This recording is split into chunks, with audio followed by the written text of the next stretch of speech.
Hola, buenos días. Muy buenos días, eh, estimados alumnos, docentes e investigadores. Soy la magíster Luz María Flores Cabello, docente e investigadora en el Instituto de Investigación de Ciencias de la Comunicación de la Universidad de San Martín de Porres. Les doy la más cordial bienvenida al tercer encuentro académico internacional organizado por la Oficina Internacional de la Facultad de Ciencias de la Comunicación, Turismo y Psicología de la Universidad de San Martín de Porres, en coordinación con el Instituto de Investigación de Ciencias de la Comunicación de esta Casa de Estudios. En esta oportunidad, el evento está dirigido a nuestra comunidad de la Escuela Profesional de la Comunicación y tiene como título El desafío de la información para los profesionales de la salud. Para ello, contaremos con dos especialistas en el tema que nos darán una visión tanto nacional como internacional de este. Para tratar este importante asunto, nos acompaña en el día de hoy la magíster Mercedes Palomino González, por parte de la Universidad de San Martín de Porres, y el doctor Rafael Carrasco Polaino, por parte de la Universidad Complutense de Madrid, de España, a quienes les agradecemos su participación y les damos la más cordial bienvenida. Para, bueno, conocer el punto de vista del tema a nivel internacional, presento entonces al doctor Rafael Carrasco Polaino. Contamos con su presencia como profesor en el Departamento de Periodismo y Nuevos Medios de la Universidad Complutense de Madrid.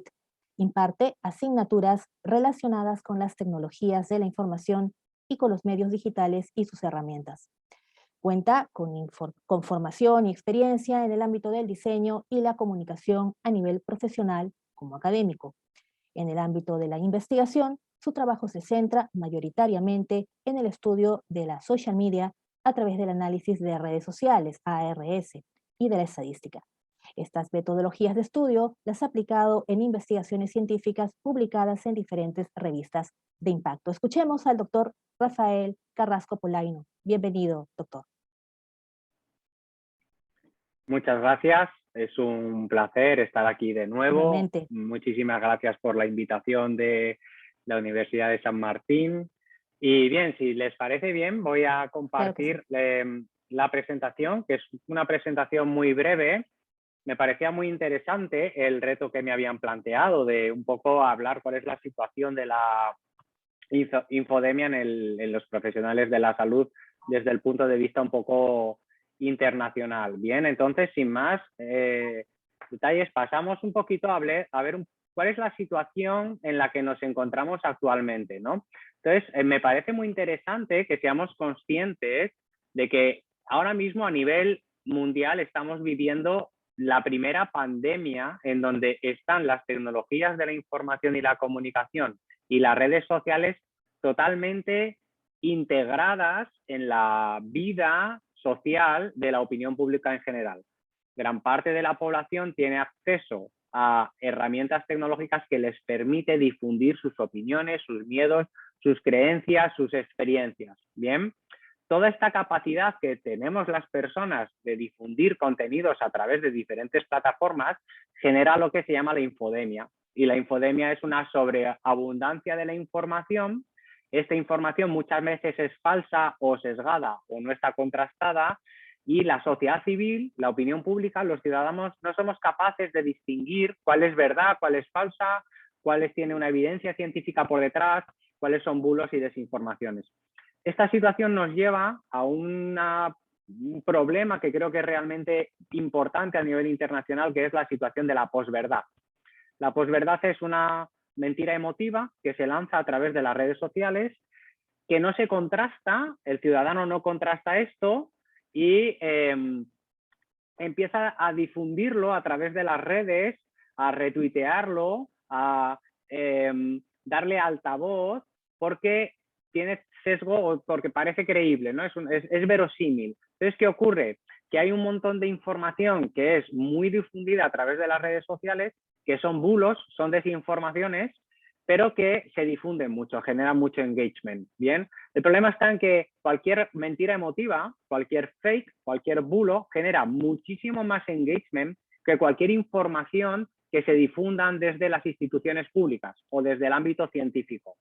¿Qué ocurre? Que entonces mientras que las instituciones científicas en las redes sociales tienen un movimiento lineal con pequeños picos de aumento del engagement, cualquier información que sea un bulo genera de repente unos picos de engagement muy elevados, porque normalmente esto es lo que difundimos nosotros. ¿Por qué se difunde esto? ¿Por qué estas informaciones que no hemos nosotros mismos como ciudadanos contrastado, por qué las difundimos tanto? Bien, entonces, lo que se ha demostrado desde la psicología es por un sentimiento de utilidad.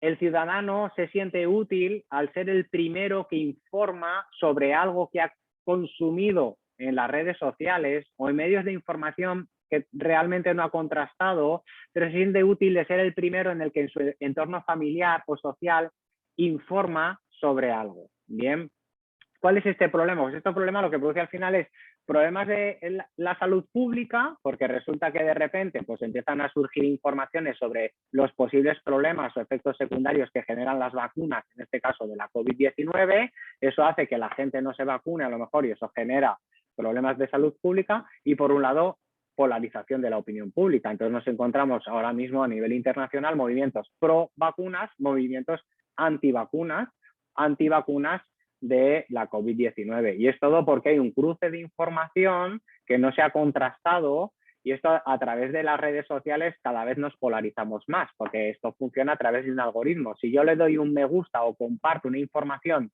que critica a AstraZeneca, automáticamente me van a llegar a mi muro muchas informaciones que hablan mal de AstraZeneca. Esto refuerza mi opinión. Por el contrario, hay otras personas que han dado like a un artículo o un post que cuenta bondades de AstraZeneca, digo AstraZeneca como cualquier otra, y esto hace que automáticamente en su muro de Facebook o en su timeline de Twitter caigan informaciones en pro de AstraZeneca. De manera que al final se produce polarización social, porque todos solo consumimos información relacionada con aquello que refuerza nuestra opinión por los algoritmos con el que funcionan las redes sociales. ¿Qué ejemplos hemos podido comprobar de esto? Pues por un lado, contenidos, ¿no?, que se han difundido que puede investigar. Por un lado están los que niegan la pandemia, que dicen que los fallecidos son los mismos o que mueren por otros motivos, que las mascarillas son peligrosas para la salud, sobre todo para los niños, les impiden respirar bien, se han producido desmayos e incluso fallecimientos por esto. Todo esto es mentira, ¿no? Que las vacunas matan. Bueno, pues no es así, ¿no? Se producen las muertes por otras cosas, pero no realmente directamente. Que la COVID-19 se ha expandido a través del 5G, ¿no? Entonces, pues, se está desarrollando el 5G a nivel mundial y esto es lo que ha producido el COVID, o que las vacunas están hechas de microchip que para los que nos van a controlar, o con tejidos de abortos humanos, que la vacuna de la gripe ha propagado el COVID, que algunos alimentos curan el COVID. Todo esto nos ha debido llegar a través de, sobre todo, grupos de WhatsApp o de Facebook, que esto, el origen fue una sopa de murciélago, que Bill Gates dijo que la vacuna mataría a 700.000 personas. Esto no es verdad. Bill Gates dijo que aproximadamente 700.000 personas sufrirían efectos secundarios por las vacunas, pero no que murieran, ¿no? O que hay helicópteros que fumigan la población con ciertos productos, ¿no? Esto son las mismas historias a nivel mundial, lo único es que cambia, ¿no? Pues puede cambiar que en lugar de 700.000 morirán 500.000 según Bill Gates, o que en lugar de helicópteros se utilizan aviones para fumigar. Pero al final esto es lo que se está difundiendo a través de redes sociales y contra lo que tiene que luchar o intenta luchar la comunidad científica y realmente no lo consigue, porque repito que cualquier mensaje de estos genera un engagement mucho mayor que el engagement que va generando las informaciones de la comunidad científica o de los medios de información.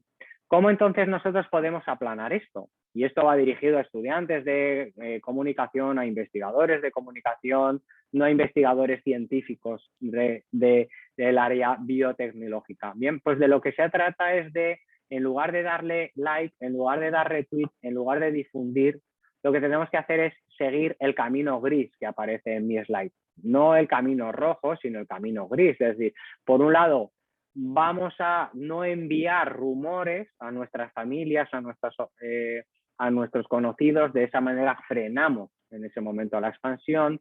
Por otro lado, comprobamos que los hechos que nos han llegado son veraces, y esto es sencillo, buscando en Google, cualquier motor de búsqueda, información relacionada con eso. Y si no es verdad, podemos no no difundir, sino difundir el desmentido, que sería mucho más útil. Podemos obtener información de fuentes fiables y solo difundir aquello que realmente tiene una fuente fiable por detrás, un artículo científico que hayamos encontrado en Google Scholar, una información de un medio de comunicación que a su vez haga referencias a artículos científicos y nosotros vamos a la fuente y lo comprobamos. O si nos llega algo decimos, ¿esto cómo sabes que es verdad?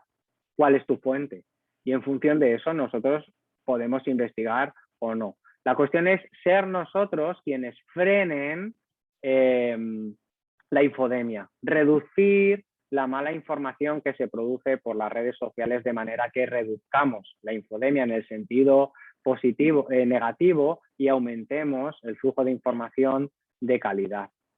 ¿Cómo podemos hacer esto? Bueno, la Organización Mundial de la Salud, que está muy preocupada por este motivo, por este tema de la infodemia, pues nos da una serie de recomendaciones. Bien, pues evaluar la fuente, de dónde viene la información, no leer solo los titulares. Podemos leer solo los titulares, pero no podemos difundir esa información o dar esa información como válida solo leyendo el titular, bien viendo qué han publicado, quién es el autor de esto. Muchas veces nos acordamos de lo que hemos leído, pero no nos acordamos ni dónde lo hemos leído ni quién lo había publicado. Esto es muy importante. Vemos las fechas, porque muchas veces estamos dando pábulo o difundiendo informaciones del año 2014, por ejemplo. Ver cuáles son las pruebas que se aportan, ir en contra de nuestros prejuicios, superar el algoritmo de las redes sociales, en donde las redes sociales nos muestran contenido que refuerza nuestra opinión, pues vamos fuera de esas redes sociales o compartamos información que no refrenda nuestra opinión. Y por último, ir a las instituciones. En España, por ejemplo, tenemos varios organismos no gubernamentales, empresas informativas como Neutral, en donde se le puede lanzar vía WhatsApp o vía Twitter una información y preguntarles si esa información es cierta, y ellos mismos hacen la labor de curación de contenidos y de contrastación de los datos y van a contarnos, van a decir si esa información es cierta o no. Tiene una página web que es Maldito Bulo, pero también tienen Maldita Ciencia, y entonces a través de eso van dando información veraz y van desmintiendo posibles bulos. ¿Cuál es el principal problema de esto? Porque al final uno le dice a los científicos, bueno, y vosotros científicos que publicáis tanta información novedosa, ¿por qué nos desmentís las informaciones falsas? Entonces los científicos van a responder, porque esto es lo que han respondido, es que nosotros hacemos ciencia. No nos dedicamos a desmentir rumores, bulos, desinformaciones. Suficiente tenemos con hacer ciencia. Entonces, ¿qué ocurre? Que existe este problema, es que no producen información divulgativa, producen información científica. Y cuando intentan divulgar, utilizan un lenguaje muy poco inteligible para la sociedad civil. En este caso, pongo un pantallazo de un tuit de mi amigo Óscar González Recio, que es investigador del Centro Nacional de Investigaciones Agrarias en España, que trabaja con mejora genética animal a través de la ingeniería computacional. Y él se dedica a informar sobre las vacunas de COVID porque es un experto en secuenciación genómica. ¿Qué ocurre? Que no consigue con sus mensajes generar un engagement lo suficientemente fuerte. ¿Por qué? Porque sus mensajes muchas veces no son inteligibles. Sus descubrimientos no llegan a la opinión pública. Ese es el principal problema que hay. ¿Cuáles son las posibles soluciones entonces? Bueno, podemos hacer dos cosas. Una, que los científicos se formen en comunicación divulgativa, es decir, que se dediquen parte de su tiempo, en lugar de hacer ciencia, pues se dediquen a comunicar de manera inteligible, pues a través de las redes sociales. En este caso tenemos una imagen que les pongo ahí de una iniciativa que se llama sinazúcar.org, que intentando luchar contra la obesidad infantil, lo que hacen es que captan imágenes en donde ponen un producto que se puede encontrar en cualquier supermercado y al lado cubitos de azúcar que muestran cuánta azúcar contiene ese alimento. En este caso nos encontramos con tomate frito y este bote de tomate frito que hay en la imagen contiene toda esa cantidad de azúcar, ¿no? Es de una manera muy divulgativa y muy visual formar sobre esto. Pero claro, los científicos es que no se pueden dedicar a esto porque tienen otros problemas y tienen otras capacidades. ¿Cuál es la otra posible solución? Pues la otra posible solución que yo defiendo y que es una oportunidad profesional para los comunicadores que están ahora mismo comenzando, los que quieren reciclarse, es aliarse con científicos que realicen, y estos comunicadores son los que realizan la labor de manipulación positiva, adaptar un mensaje muy complejo en un lenguaje muy científico a un lenguaje divulgativo y generar productos informativos que difundan a través de las diferentes redes los contenidos científicos que pueden aparecer en otros papers de carácter científico. Y esto es una oportunidad muy interesante para los comunicadores. La labor o el freno de la infodemia no creo que esté en manos de los científicos, sino que debe estar en manos de los comunicadores, que son el nexo entre científicos y sociedad civil. ¿Cuáles son las conclusiones? Y con esto termino. Por un lado es que los científicos sí tienen que dedicarse a hacer ciencia. Hay una máxima en empresas que aquello que no eres eficiente, subcontrátalo. De manera que si el científico no es eficiente comunicando a nivel divulgativo, que subcontrate. Quiero decir, que establezca alianzas con los comunicadores. Por otro lado, los comunicadores tienen que dedicarse a generar contenidos divulgativos de muy alta calidad informativa. Por esto hacen falta periodistas muy especializados en ciencia, en temas biotecnológicos, en temas de medio ambiente, en temas de salud en general, en temas de energía. Hacen falta muy especializados en estas materias, no especializarse en redes sociales, sí, pero ¿qué va a comunicar en redes sociales? Contenidos de muy alto valor añadido basados en otros contenidos científicos. Nos encontramos, y con este concluyo, en un momento en el que es más necesario que nunca la existencia de buenos comunicadores. No solo expertos en herramientas de comunicación, expertos en contenidos a comunicar. Los comunicadores conocen las herramientas, conocen las técnicas, pero deben especializarse muy profundamente en los contenidos. Y eso es lo que creo que en ocasiones carece la sociedad civil. Y con esto termino. Muchísimas gracias por su atención.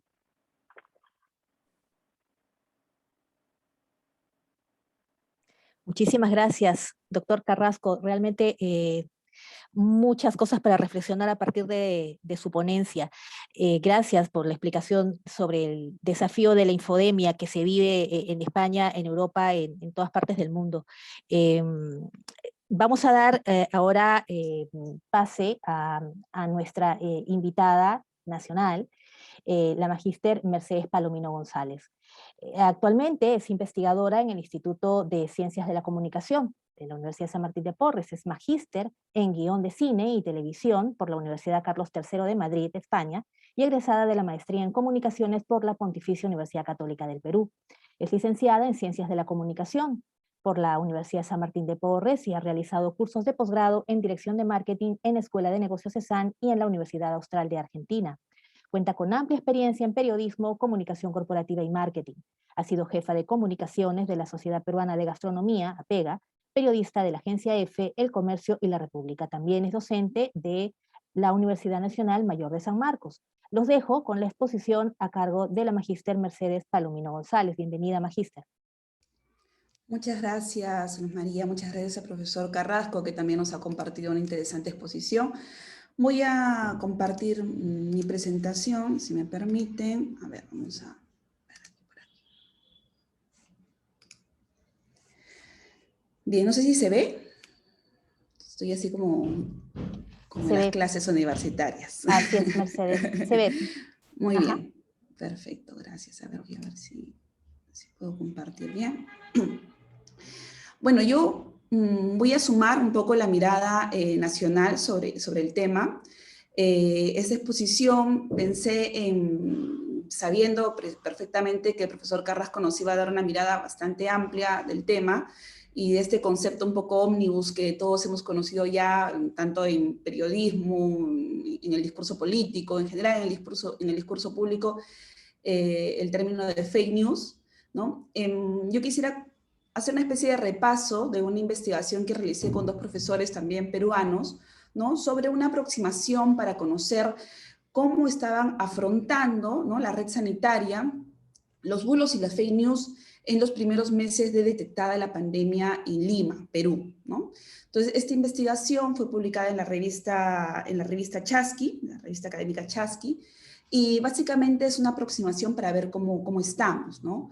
Algo que recojo para un poco conectar la exposición del profesor Carrasco es justamente algo que nos decía la filósofa alemana Hannah Arendt, ¿no?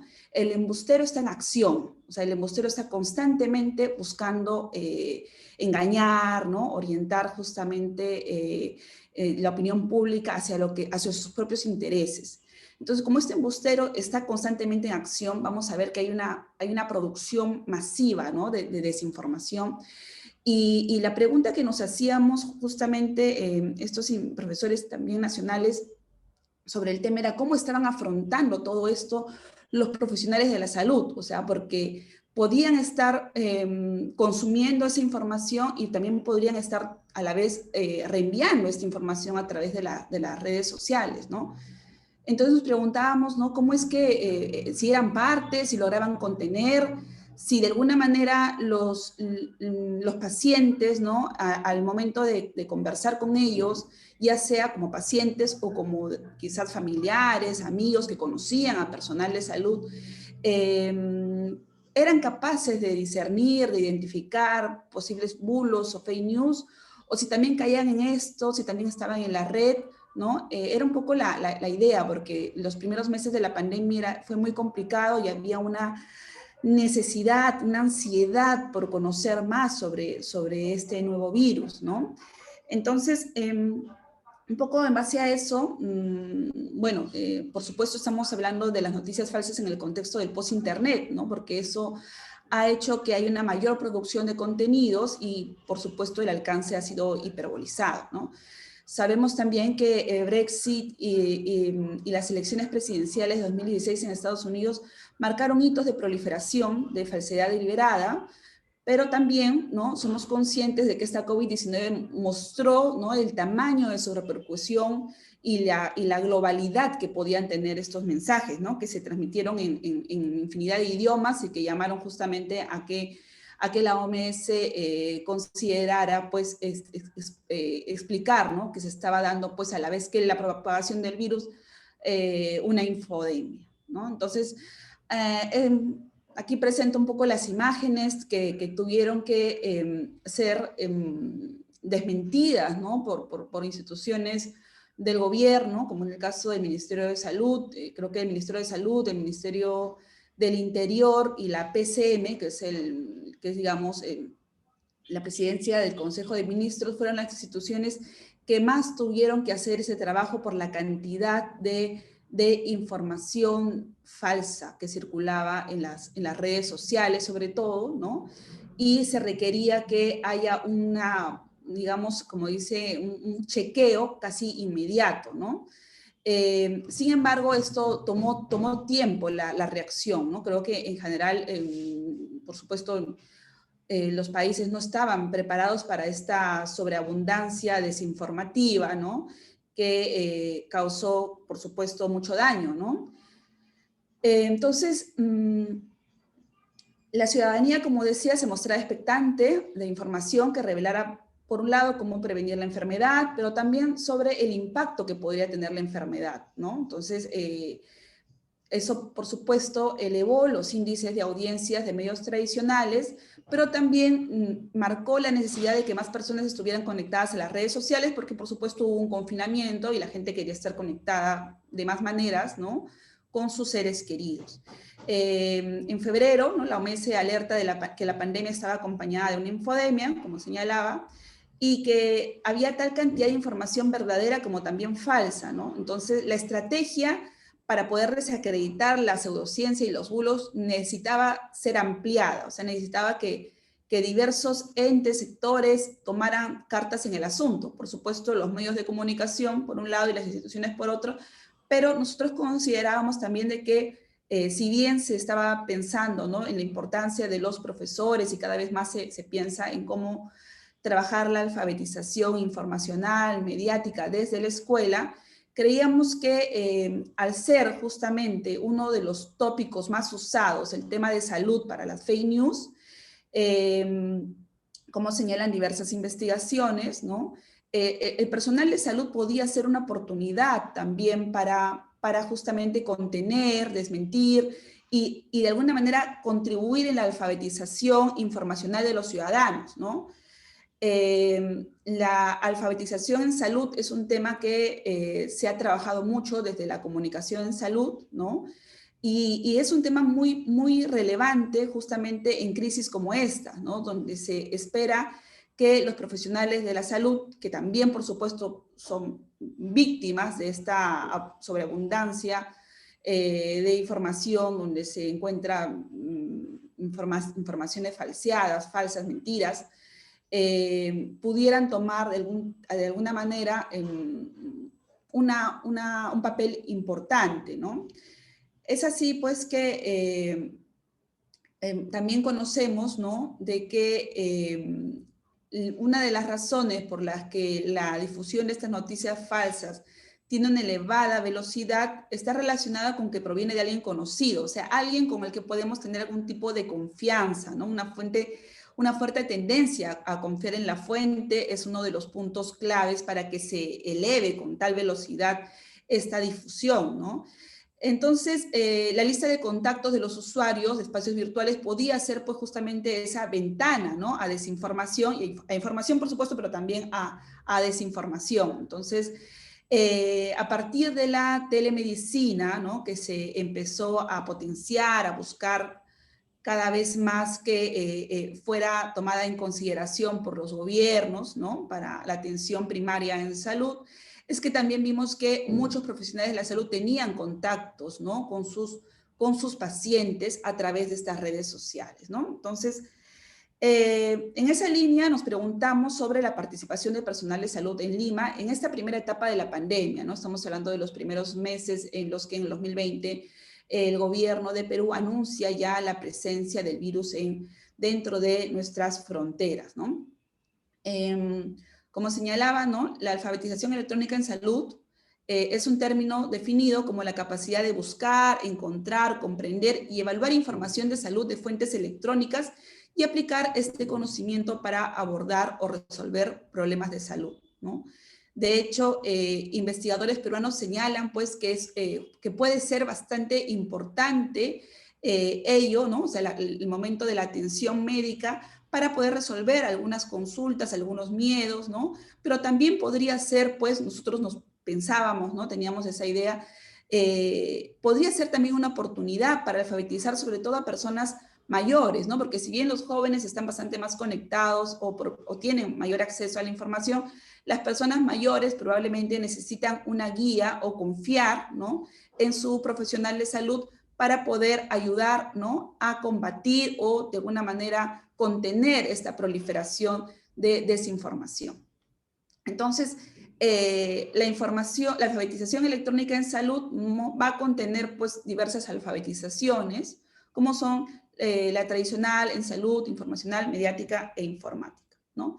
Entonces, la investigación buscó responder a la siguiente pregunta en general, ¿no? ¿De qué manera participó y tomó aprendizajes el personal de salud en la difusión de bulos y noticias falsas relacionadas con la pandemia de la COVID-19 en Lima, Perú, en el ámbito de las redes sociales, ¿no? Entonces, tuvimos como objetivos analizar la participación del personal de salud en la producción, consumo y difusión de noticias falsas y bulos relacionados a la pandemia de la COVID-19 en el ámbito de las redes sociales, y también analizar el nivel de aprendizaje a través de la alfabetización mediática que alcanzó el personal de salud en el primer trimestre detectada la presencia de la COVID-19 en la ciudad capital, ¿no? Fue un estudio cuantitativo con un diseño no experimental transversal, ¿no? Y se utilizó como técnica la encuesta con un instrumento cuestionario que contenía 30 ítems. Básicamente lo que hicimos fue estudiar la producción, ¿no?, que es la participación en la planificación y textualización de la información que difunde el personal sanitario mediante sus redes sociales, el consumo, que es la participación activa en la recepción o la lectura de la información que recibe el personal sanitario mediante sus redes sociales, La difusión, que es la participación activa, ¿no?, en la distribución de la información que realizó el personal sanitario a través de sus redes sociales, y el aprendizaje, que es una dimensión que incluía la alfabetización y el aprendizaje, la evaluación crítica, la modificación y la adquisición de conocimientos frente a la información falsa a la que accedió el personal sanitario en redes sociales, ¿no? Entonces, partíamos de que estos primeros meses también fueron un aprendizaje exponencial para el personal de salud, y a la vez ellos podían, digamos, también contener, ¿no?, esta gran cantidad de desinformación. La población estuvo conformada por personal de salud que labora en hospitales públicos de Lima Metropolitana, ¿no? El tipo de muestra fue no probabilística, fue por conveniencia. La muestra estuvo conformada por 31 médicos, 3 enfermeras, 12 obstetras, 2 odontólogos, 2 tecnólogos médicos. Y bueno, estos fueron algunos de los resultados que nosotros pudimos hallar, ¿no? La investigación, de hecho, tiene más allá de lo que voy a presentar aquí, tiene también otros elementos que son interesantes de analizar y que creo yo que sirven como pie para siguientes investigaciones, ¿no?, en esta línea de desinformación y salud. Durante los primeros meses de la pandemia en Lima, ¿no?, el 90% de los 60 profesionales de la salud que fueron encuestados recibió noticias falsas y bulos a través de las redes sociales. Las redes sociales por las cuales recibieron contenidos, estos contenidos fueron WhatsApp y Facebook mayoritariamente. Esta información además fue enviada por amigos, ¿no? 44,4% señaló eso, y colegas de especialidad en salud, que era más o menos, estamos hablando de un 22%, más del 22% señaló que los profesionales de salud también estaban compartiendo esta información falsa, ¿no? Cuando recibió la información, el 63% señaló que no la compartió sin verificarla previamente. El 20,4% la revisó superficialmente y si le pareció importante la compartió sin ser necesariamente verificada. El 9,3% la compartió a grupos para que tomaran precauciones. El 5,6% confió y la compartió solo si esta información provenía de otro colega, ¿no? Y el 1,9% la compartió para conocer opiniones de sus colegas, ¿no? O sea que había, en conclusión, podemos decir que el 37% de los encuestados compartió estos contenidos sin antes verificarlos, ¿no? O sea que tuvieron bastante participación, vamos a decir. Las redes sociales utilizadas, ¿no?, fueron para difundir esta información fue WhatsApp con el 80%, y Facebook con el 10%, ¿no? Al relacionar estos resultados podemos determinar que el personal de salud usa con mayor frecuencia WhatsApp y Facebook, donde recibe donde ha recibido, ha difundido probablemente desinformación, ¿no? Y la frecuencia con la que señala haber compartido contenido no verificado, ¿no?, fue semanal 20%, mensual 45%, quincenal 20%, y los que dijeron que habían compartido diariamente, no habían estado en digamos, en este circuito de desinformación, diariamente fueron el 17%, el 15%, perdón. En el caso de que ellos se consideren, ¿no?, que han producido o han alterado, ¿no?, alguna noticia falsa, el nivel es bastante bajo, ¿no? Diríamos que no son estos los profesionales que están contribuyendo a la creación, la producción, ¿no? O sea, no son parte de estas fábricas de desinformación. El 98,3% señaló que no lo hacía, ¿no? Entonces, estamos hablando de que, bueno, también tuvimos esta pregunta más como para poder ver si es que realmente realmente había correspondencia, ¿no? Entonces hicimos otra pregunta parecida. El 100% manifestó que no alteró alguna noticia o información verdadera en falsa, ¿no? Entonces, sobre todo podríamos aquí señalar que el personal de salud recibió bulos y noticias falsas, pero no los produjo, ¿no? Respecto a si lograron identificar algunos bulos y noticias falsas sobre la COVID-19 en el momento en que se difundieron, el 43,3% manifestó que a veces, ¿no? El 31,7% casi siempre, y el 18,3% siempre, el 5% casi nunca y el 1,7% casi nunca, ¿no? En mayor medida identificaron que era un contenido falseado por su análisis propio, ¿no?, como profesionales de la salud. también gracias a otros profesionales de la salud que le pudieron señalar por qué era falso, un 25,4%, otros porque buscaron información en internet, ¿no? Información que pueda ser especializada, ¿no? 22%, porque se enteraron por medios de comunicación que era falsa, o sea, que había justamente también una circulación de desmentidos, ¿no? En los medios de comunicación, o porque el gobierno desmintió dicho contenido mediante diversos canales, como mostrábamos en las imágenes previas, ¿no? Sobre el aprendizaje que tuvieron los profesionales de la salud durante la pandemia, ¿no? Respecto a cómo identificar información falsa, el 90% manifestó que sí aprendió y el 10% que no, ¿no? O sea, ellos reconocieron que aprendieron durante esta primera etapa, fue bastante, digamos, hubo bastante de pedagogía justamente en esto de los primeros meses de la pandemia, ¿no? Respecto a la manera en que aprendió, el 53,7% sostuvo que de manera autodidacta, el 16,7% a partir de un colega de la salud, otro a partir de un medio de comunicación y el 9,3% a partir de una campaña de instituciones públicas o privadas y el 3,6% a partir de la sugerencia de la familia, ¿no? Es interesante ahí cómo se ha, digamos, repartido todo este tema de aprender, ¿no? A no caer en la desinformación. A su vez, como parte de su aprendizaje, la mayoría señaló que desconfía de la información vertida en redes sociales, ¿no? O sea, un gran porcentaje desconfía. Y el 81,4% aseveró que busca información en otro medio, ¿no? O sea, no en las redes sociales, para verificar si la información que le llega es verdadera. O sea, podemos señalar que ellos consideran que a partir de este aprendizaje ya desconfían, un gran porcentaje desconfía de la información que les llega por redes sociales, ¿no? De hecho, estamos viendo de que la gran mayoría, ¿no? Porque a veces desconfía y sí desconfía, ¿no? Entonces, ya al menos la duda, ¿no? Es algo importante también porque nos indica que es mejor verificar por nuestros propios medios la información que nos llega, ¿no? Hacernos las preguntas, como señalaba el profesor Carrasco, ¿no? ¿Cuál es la fuente, ¿no? ¿Quién me está brindando esta información, etcétera?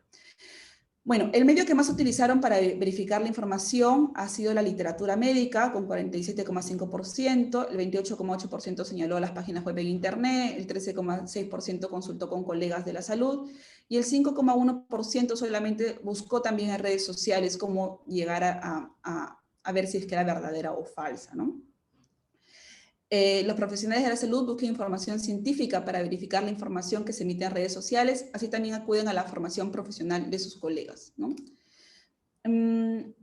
Sobre el tema de si ellos se consideraban capacitados para determinar si una información es verdadera o falsa, ¿no? El 53% se consideró parcialmente capacitado y el 45% consideró que está totalmente capacitado, o sea, confían en su formación en salud, ¿no? Y en 1,7% consideró que no está capacitado, ¿no? De hecho, esta data nosotros también la ligamos mucho a algunas otras investigaciones que señalan que, al menos en Perú, según las investigaciones nacionales, el nivel de alfabetización electrónica en salud, o sea, es bajo, ¿no? Todavía se considera que se requiere una mayor profundidad, ¿no? En la enseñanza de las ciencias de la salud sobre el acceso a la información, ¿no? O sea, todavía no se considera que el personal de salud en Perú, ¿no? Según otras investigaciones que hemos recogido también, tengan todas las competencias. De hecho, hay muchas bases de datos de revistas de ciencias de la salud que no son conocidas y que deberían serlo, ¿no? Por muchos de los estudiantes de ciencias de la salud, ¿no? Los profesionales de la salud sostuvieron que por su condición de profesional casi siempre recibieron consultas referidas a informaciones sobre el COVID-19 que circulaban en las redes sociales, ¿no? El 36,7% a veces, el 18,3% que siempre y el 3,3% que casi nunca. O sea que también dentro de, digamos, este circuito, ¿no? Este journey que tiene la desinformación, los profesionales de la salud, sobre todo en este momento de la pandemia, han sido profesionales de consulta para ver si es verdadero o falso, ¿no? O sea, Si bien los periodistas también hemos sido consultados por estas informaciones que circulaban en las redes sociales, los profesionales de la salud también lo eran, ¿no? Entonces, estamos viendo que hay una posibilidad también de aprender más sobre cómo, digamos, defendernos de estos fake news, estos bulos que circulan, ¿no? Entonces, una posibilidad sería que tengamos a profesionales de la salud con mayores competencias en este sentido, ¿no? Entonces, si bien el personal sanitario es el que por formación profesional debería tener mayores competencias de alfabetización electrónica en salud, que ayude a desenmascarar bulos y poner al menos en duda noticias falsas sobre temas de salud, el cada vez mayor esfuerzo de las fábricas de este tipo de contenidos, sumado a una información confiable, también cambiante, por supuesto, por el contexto de la pandemia, han contribuido a que un importante porcentaje del personal sanitario en Lima, Perú, no haya podido reconocer ese tipo de desinformación y que además haya contribuido en su difusión.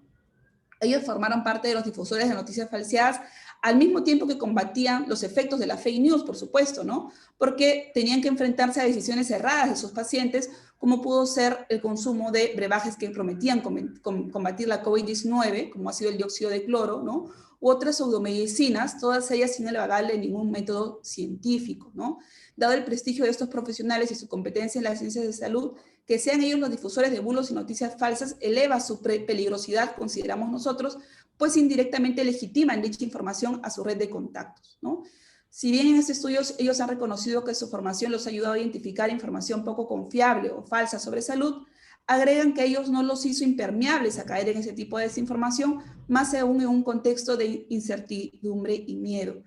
Por ello, en estos tipos de contextos donde imperan los desórdenes informativos, se hace necesario que las universidades peruanas incluyan en la currícula de las carreras de ciencias de la salud cursos que aseguren la adquisición de competencias informacionales, ¿no? Donde se contemple además el acceso a base de datos automatizadas, ¿no? Y también alfabetización mediática, ¿no? Entonces, un poco para cerrar, ¿no? Me gustaría comentar también algo que dice la filósofa alemana Hannah Arendt, ¿no?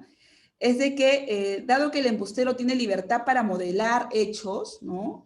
De tal modo que concuerden con el provecho y el placer o incluso con las simples expectativas de su audiencia, posiblemente resulte más persuasivo que el hombre veraz, ¿no? O sea, que el tema de la confianza podría ayudar a que el hombre veraz realmente alcance a mostrar la verdad fáctica, ¿no? O sea, hechos verdaderos, porque el embustero va justamente, como decía también el profesor Carrasco, va a tener de su lado, digamos, todo ese tema emocional, ¿no? De la posverdad, o sea, que finalmente difunde información que de alguna manera conecta con ciertos elementos claves psicológicos que justamente hacen que sea más fácil de creer, ¿no? Más sencillo de creer o que la gente quiera, esté dispuesta a creer, ¿no? Bueno, eso es por mi parte. Muchas gracias. Ok, muchísimas gracias, Magister Mercedes Palomino, por el análisis y la presentación de su investigación en nuestro contexto peruano y ver un poco cómo ha sido el comportamiento de los profesionales de la salud frente a esta tremenda, masiva infodemia que estamos viviendo, ¿no? Bueno, agradecemos a ambos expositores. Hay algunas preguntas, algunas cosas que quisiera comentar. Primero, una pregunta que ha llegado para el doctor Carrasco. Es concerniente, doctor Carrasco, con respecto a lo que usted comentó, un poco terminando la última parte de su presentación, haciendo hincapié, que es muy importante realmente, y tomar conciencia de ello, que los comunicadores, los que estudiamos ciencias de la comunicación y ciencias de la información, verdaderamente deberíamos meternos más en los temas científicos para ayudar a la divulgación. Y aquí la pregunta surge un poco para todos los jóvenes que en este momento están llevando tercer año o quinto año de la carrera, o de lo contrario, los que ya son egresados también, en su opinión, para una mayor especialización sobre contenidos científicos, cuáles deberían ser esas habilidades o aprendizajes previos que debería tener, que debería formarse un estudiante en comunicaciones, un egresado, ¿no? A fin de cuentas, no es que en nuestro caso, en nuestro país, sea tan cercana la comunicación, con los científicos, pero sin embargo, bueno, hay experiencias, en España hay muchas, en Argentina, en México. ¿Cuáles cree usted que deberían ser estas habilidades o aprendizajes previos, doctor? Sí, yo creo que es un tema de motivación, no tanto de conocimiento. Entonces es muy interesante, por ejemplo, a través de nuestro perfil en redes sociales, seguir a los propios científicos, seguir a las instituciones. Yo no sé cuántos de nosotros a través de Twitter seguimos las cuentas de la Organización Mundial de la Salud. Yo no lo hago, pero muchas veces podríamos tener una lista de usuarios de Twitter que sean instituciones certificadas en temas de ciencia. Bien, de manera que si nos llega algo por redes sociales, que es como se da como un hecho, y las cuentas especializadas que nosotros seguimos no informan sobre eso, seguramente no sea verdad. Podríamos directamente acudir a los propios científicos y a través de las redes sociales preguntar y decir, oiga, mire, me está llegando esta información, no sé si es cierta o no. Y luego es muy interesante, por ejemplo, a través de Google Scholar, tenemos acceso a todo un repositorio de publicaciones científicas relacionadas con el tema. Buscando una serie de palabras clave, podemos nosotros acceder a publicaciones científicas que hablen de esos vocablos, de esos ítems que nos preocupan.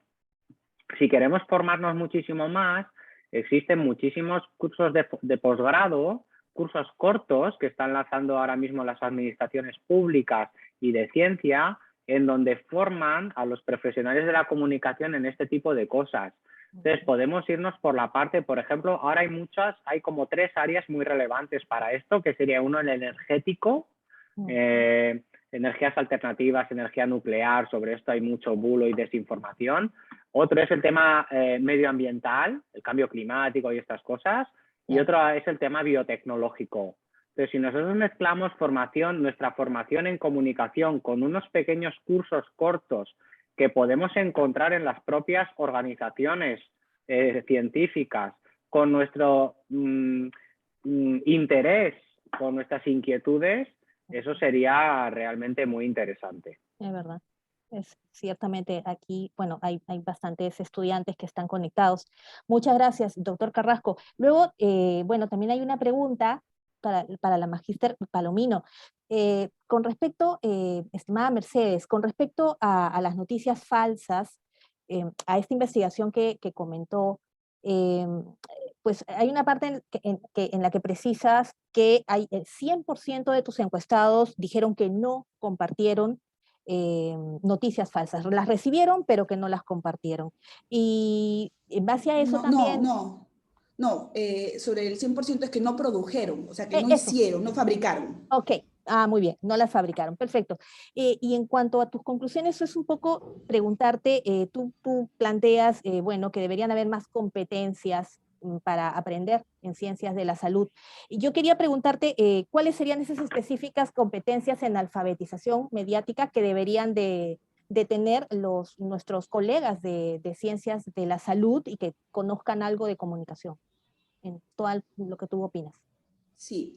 Bueno, por un lado, o sea, la alfabetización mediática, por el lado justamente de lo que comentaba también el profesor Carrasco, ¿no? O sea, saber a quién seguir, por ejemplo, en redes sociales va a ser de gran ayuda, ¿no? Entender, por ejemplo, esas alertas que hizo la OMS sobre infodemia, o sea, señalar que ya, o sea, desde el principio, estamos hablando de febrero de 2020, el presidente de la OMS, o director se llama, no sé, señalaba justamente en un artículo del País sobre la infodemia. Entonces, estar constantemente informados, ¿no? Sobre estos peligros que hay, ayudarían a tomar, digamos, cierta precaución al momento de recibir, ¿no? este tipo de información, y también al momento de recibir las consultas de sus pacientes, ¿no? O sea, consideramos justamente eso importante. Por supuesto, la alfabetización electrónica en salud se puede dar en algunos cursos como metodología de la investigación, etcétera, pero estamos hablando de que, tiene que ser completamente transversal a todos los estudios en salud, consideramos nosotros, porque no estamos o sea, el tema de confianza, ¿no? Es algo que señala Faruk, señalan diferentes investigadores, ¿no? ¿Cuánto va a contribuir que la información sea difundida por gente de confianza? Entonces pensábamos en la lista de contactos. Va a depender mucho si tenemos o no, por ejemplo, profesionales médicos, enfermeros, pero también hay otras personas que están próximas a digamos, en las ciencias de la salud, como podrían ser pues, tecnólogos médicos. O sea, que puede ser que sean carreras más técnicas, pero están próximas. Y en diversos niveles, digamos, o sectores sociales, podrían ser estas las personas de contacto o referentes sobre un tema en salud, ¿no? Entonces, justamente por ese lado es el que vamos, y también identificando que en nuestro país ya hay 2 investigaciones que señalan que los profesionales en salud no consideran tener las competencias necesarias en información, ¿no? Así es. Entonces, en ese sentido, bueno, hay un camino todavía.